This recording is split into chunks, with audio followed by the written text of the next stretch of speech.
এমন দিন হাতেরও কুটি কুটি করে কাটতেছে কখন হাতেরে আমার বুকটা ফাটি যায়। আজকে যে সাংবাদিক হয়েছে ময়ূর ময়ূর কি যে কইবে আল্লাহ, এই ময়ূর সাংবাদিক যে কিতা কইবে আমি তো বুঝতে পারছি না। মায়ের কোনো দয়া মায় নাই, কাবা কাদের কুটি কুটি করে কেটে নিল। আমারও কাবা কাদের কত সুন্দর কাবা কাদের ছিল, রাজনীতিতে বিনোদন ছিল।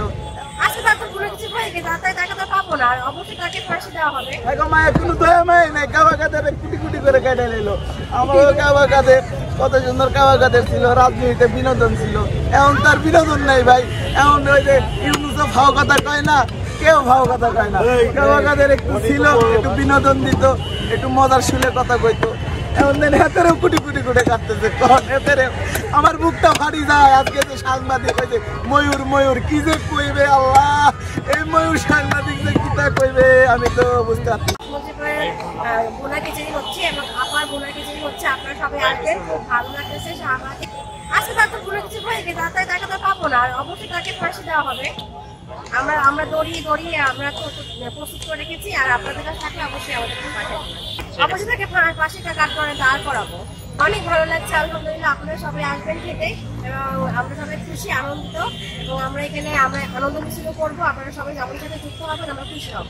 এই যারা অসৎকর্ম করে তাদের পরিণত হয় ফেরাউনের মতো। যেমন ফেরাউনকে লক্ষ লক্ষ মতো কিয়ামত পর্যন্ত মানুষ স্মরণে রাখবে একটা কালপিট হিসেবে, একটা দুশ্চরিত্র, একটা নায়ক হিসেবে ফেরাউনকে।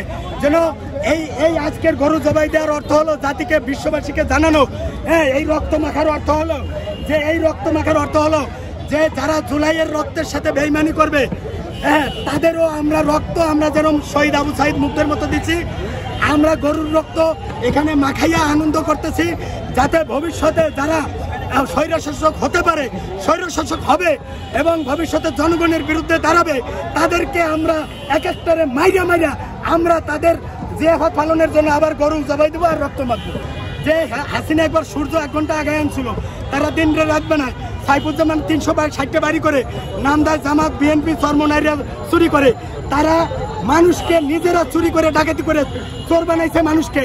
এই জাহাঙ্গীরনগর বিশ্ববিদ্যালয়ে একটা ছাত্রলীগের ছেলে 100টা মেয়ের ইজ্জত নিয়ে সে জেনা লীগের নাম দিছে, ছাত্রলীগের জেনা লীগ। এই 100টা মেয়ের সাথে জেনা করছে, মেয়েদের নষ্ট করছে। সেই ছাত্রলীগকে নিষিদ্ধ করা হয়েছে, আওয়ামী লীগের হাত পাও বাঁধছে। আমি উপদেষ্টাদের বলবো, আমি বীর শ্রেষ্ঠ 32-এর একজন সর্বাধিনায়ক হিসেবে আমি বলি যে আপনারা আওয়ামী লীগের মুখে কষ্টিপ লাগাইছেন, হাত পাও বাঁধছেন, কিন্তু আপনারা নিষিদ্ধ ঠিকই করেন নাই।